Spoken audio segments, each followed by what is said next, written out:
Hi అండి, welcome to హరిత kitchen. ఈరోజు అయితే నేను చిక్కుడుకాయ టమాటా కర్రీ చేస్తున్నాను. మీరు కూడా ఒకసారి తప్పకుండా ట్రై చేసి చూడండి. సింపుల్ రెసిపీ కానీ చాలా మంచిదండి ఆరోగ్యానికి. ఇదైతే సీజన్ బట్టి కూరగాయలన్నీ కూడా యూస్ చేస్తూ ఉండాలి.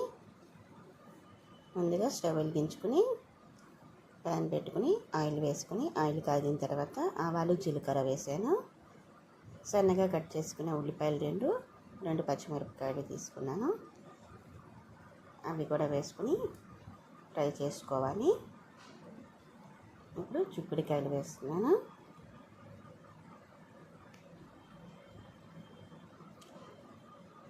ఇప్పుడు మనం చిక్కుడుకాయలు వేసుకున్నాక ఒకసారి కలుపుకొని ఉప్పు అలాగే పసుపు కూడా వేసుకోవాలి.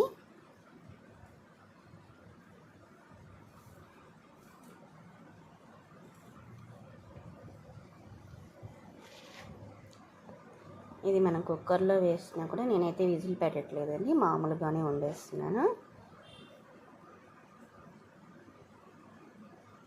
ఇది మూత పెట్టుకుని మంట మీడియంలో పెట్టుకుని మగ్గించుకోవాలి.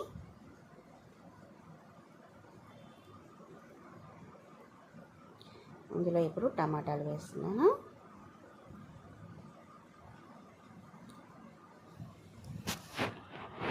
ఇలా మనం మూత పెట్టుకునే ముందే పైన టమాటాలు వేసుకుంటే టమాటాలో ఉన్న వాటర్కి చిక్కుడుకాయ ఊరికే మగ్గిపోతుందండి. 2 నిమిషాల తర్వాత ఒకసారి కలుపుకొని మళ్ళీ మూత పెట్టుకుని మగ్గించుకోవాలి.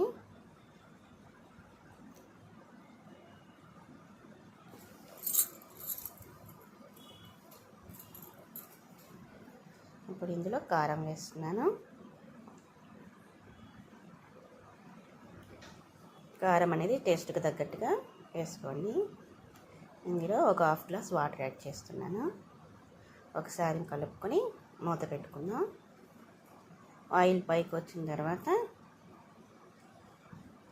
కొంచెం కొత్తిమీర వేసుకుని ధనియాల పొడి వేసుకుని కొంచెం జీలకర్ర పొడి ఒక్కసారి కలుపుకొని స్టవ్ ఆఫ్ చేసుకుంటే మన చిక్కుడుకాయ కర్రీ అయితే రెడీ అయిపోయిందండి.